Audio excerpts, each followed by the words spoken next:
Bismillahirrahmanirrahim.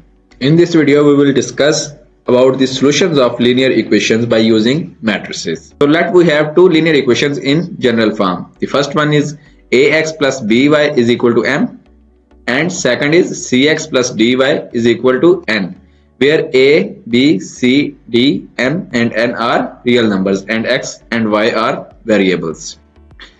This system is also called system of simultaneous linear equations. So here we have two methods to solve this system of equations. The first one is matrix invariant method and the second one is Cramer's rule. So let's discuss these two methods one by one. The first method, matrix invariant method. अब नाम से ही जाहिर है कि हमने इस method में matrix का इन्वर्स लेना है और उसके बाद उसकी जो है ना वो उसको यूज करते हुए सॉल्यूशन फाइंड करना है. So let's we have these two linear equations. यहाँ पे इन दो इक्वेशंस को हम क्या करेंगे, हम मैट्रिक्स फॉर्म में लिखेंगे. तो हम इनको मैट्रिक्स बना लेते हैं A, B, C and D. हम देख सकते हैं कि ये A, B, C और D जो है X और Y के कोफिशिएंट्स हैं, तो इसको हम मैट्रिक्स ऑफ कोफिशिएंट या कोफिशिएंट मैट्रिक्स भी बोल सकते हैं. इसके साथ हम मल्टीप्लाई कर देंगे column matrix X and Y.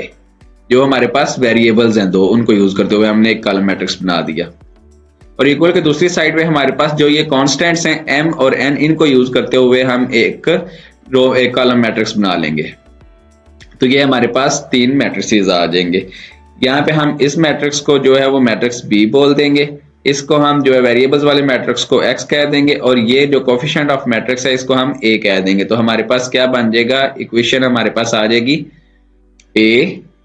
Ax is equal to B. इसको हम इक्वेशन 1 का नाम दे देते हैं. अब हमने करना यह है कि हमने दोनों साइड पे इक्वेशन की A इनवर्स से मल्टीप्लाई कर देना फ्रॉम लेफ्ट हैंड साइड. तो A इनवर्स हमारे पास यहाँ पे आ जाएगा A inverse into A, X is equal to A inverse into B. अब हमारे पास मल्टीप्लीकेटिव इनवर्स प्रॉपर्टी जो है वो हम यहाँ पे यूज करेंगे. तो उसके मुताबिक A इनवर्स ऑफ A जो है वो किसके इक्वल हो जाएगा, I के. And x as it is equal to A inverse of B. अब यहां पे हम क्या करेंगे, हम इधर मल्टीप्लिकेटिव आइडेंटिटी रूल जो है वो प्रॉपर्टी जो है वो उसको यूज करेंगे. तो I जो है आइडेंटिटी मैट्रिक्स किसी भी मैट्रिक्स के साथ मल्टीप्लाई होगा तो अगेन सेम मैट्रिक्स आ जाएगा, x is equal to A inverse of B आ जाएगा. तो ये हमारे पास एक इक्वेशन बन गई जिसको हम कह सकते हैं सॉल्यूशन सेट 2. अब हमारे पास जो है हमने A इनवर्स जो है उसको फाइंड करना है. तो A इनवर्स हमारे पास क्या होता है, A इनवर्स is equal to 1 over determinant of A and into adjoint of A. ये चीज जो है हम इस इक्वेशन 2 में यूज कर देंगे. तो हमारे पास x किसके इक्वल हो जाएगा, x is equal to 1 over A mod into adjoint of A into matrix B. यहां पे हमारे पास डिटर्मिनेंट ऑफ A जो है वो किसके इक्वल है, A D minus B C. आप इस मैट्रिक्स को यूज करते हुए देख सकते हैं कि हमारे पास डिटर्मिनेंट क्या है, A D minus B C. And adjoint of A किसके इक्वल हो जाएगा, D यहां पे माइनस B, यहां पे minus C, A. This is adjoint of A.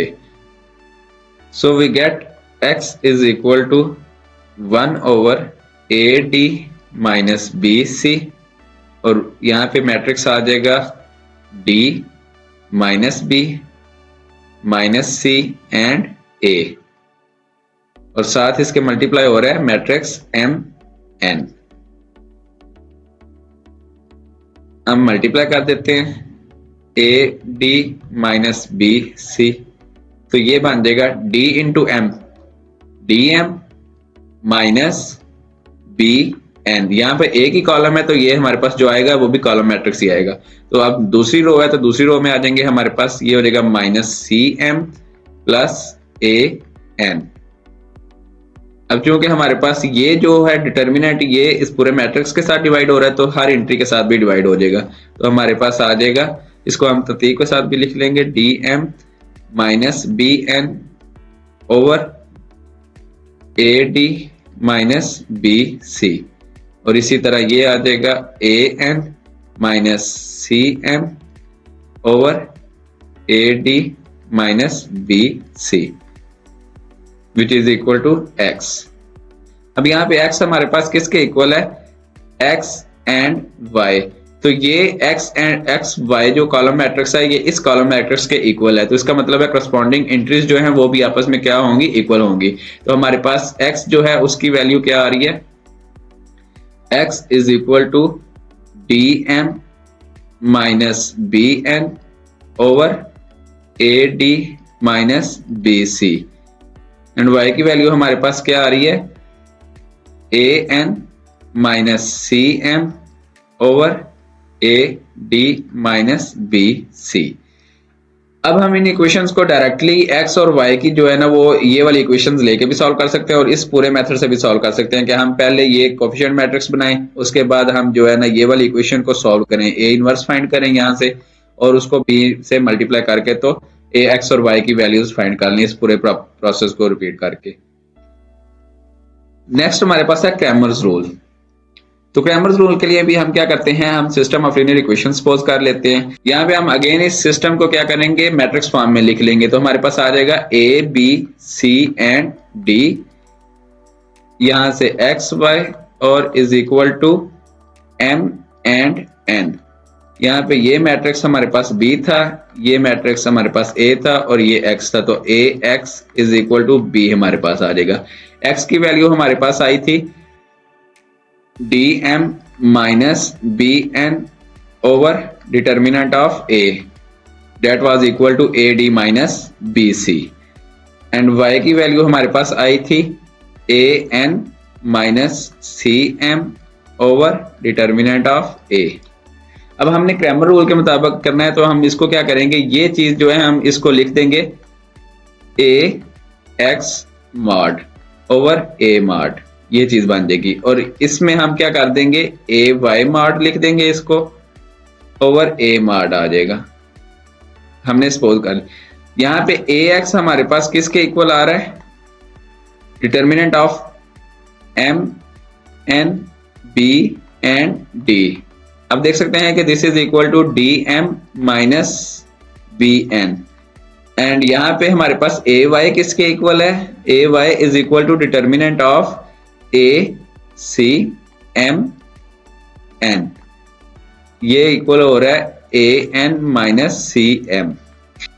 Basically हमने करना यह है कि जब हमने क्रैमर रूल्स के मुताबिक x की वैल्यू फाइंड करनी है ना, तो यहाँ पे फर्स्ट कॉलम है ना, इसकी जगह पे हमने मैट्रिक्स B वाली एंट्रीज लिख देनी है, यानी कि A और C की जगह पे M और N लिख दिया हमने, तो हमारे पास AX जो है उसका मॉड आ जाएगा। और जब हमने y की वैल्यू फाइंड करनी है तो AY फाइंड करने के लिए हमने क्या करना है, जो कॉलम 2 है B और D वाला, इसमें हमने क्या करना है, M और N जो है ना B और D को रिप्लेस कर देना है M और N से, तो हमारे पास AY मॉड आ जाएगा। तो यहां से इन दोनों को वैल्यूज को यूज करते हुए और ए मॉड की जो है ना वैल्यू को यूज करते हुए हम क्या करते हैं, एक्स और वाई की वैल्यूज फाइंड कर सकते हैं। That's all, will meet you in next video इंशाल्लाह। Please like, share and subscribe my channel and also press the bell icon. अल्लाह हाफिज।